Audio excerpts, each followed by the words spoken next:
Menjelang pengumuman resmi KPU terkait pemenang Pilpres pada tanggal 20 Maret 2024 membuat kubu Nasdem dan PDIP kalang kabut.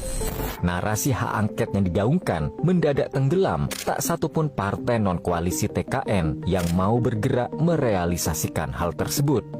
Beberapa faktor diantaranya adalah mengetahui bahwa hak angket tidak akan bisa mengubah hasil pemilu. Tom Lembong yang sebelumnya begitu percaya diri, namanya disebut-sebut Gibran Rakabuming sewaktu debat, justru hari ini menghilang. Dia adalah salah satu tokoh provokatif yang selalu menuduh kecurangan KPU, dan hari ini kemanakah sosok Tom Lembong?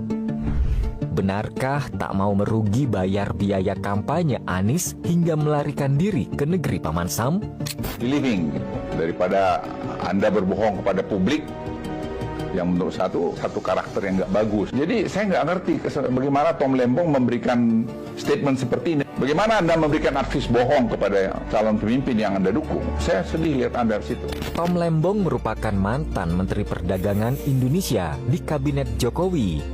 Namun masa jabatannya hanya seumur jagung. Dalam beberapa kasus, setelah dipecat Jokowi, Tom Lembong berada di sayap kiri sebagai pengkritik pemerintah. Alumni Universitas Harvard ini menjadi salah satu tokoh penting di kubu Anies Baswedan. Ia memiliki sejumlah penambangan nikel ilegal. Keberadaannya di pihak Anies Baswedan tentu saja sebagai bagian dari pihak yang tidak sepakat dengan program hilirisasi nikel. Tom Lembong tidak sepakat dengan hilirisasi sebagai alasan, di mana hal itu bisa menutup mata pencahariannya selama ini. Luhut Binsar Panjaitan tahu betul bagaimana bisnis haram Tom Lembong berjalan. Ketika kepentingan negara dan rakyat dijegal hanya demi kepentingan bisnisnya, Luhut mengeluarkan ultimatum kepada Tom Lembong dan menantangnya untuk cek tambang nikel. Dari dulu, jiwa merah putih Tom Lembong sudah banyak mendapat keraguan. Ini tak terlepas dari masa anak-anak hingga tamat kuliah, Tom tinggal di Amerika Serikat. Daripada Indonesia, hati Tom Lembong lebih condong ke Amerika Serikat. Oleh sebab itu, Tom selalu cari cara untuk membuat hilirisasi ini dipandang buruk dan tidak pas diterapkan di Indonesia. Beberapa narasi Tom Lembong yang bikin heboh menolak hilirisasi diantaranya adalah harga nikel murah. Untuk mencegah Indonesia bisa berkembang dari sektor pendapatan akan kekayaan bumi dan daya saing global, Tom mengatakan bahwa harga nikel murah dan oleh karena itu ia meminta Indonesia tidak perlu capek-capek mengelola nikel yang sudah jadi.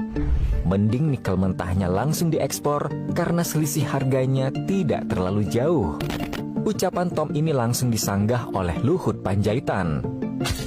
Data yang dipakai Tom Lembong soal harga nikel murah langsung dikoreksi oleh Menteri Energi dan Sumber Daya Alam Arifin Tasrif dan juga Menteri Perdagangan Zulkifli Hasan.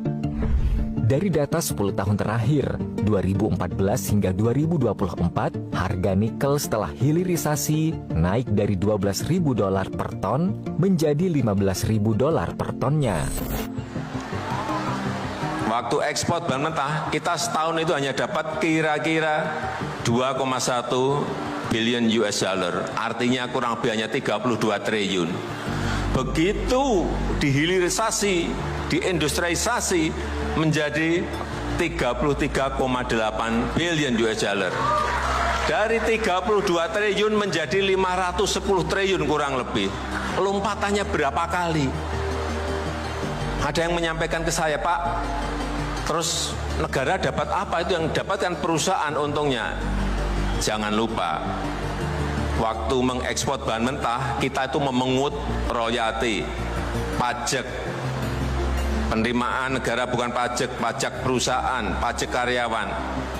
Setelah hilirisasi, bayangkan, negara memungut dari 32 triliun.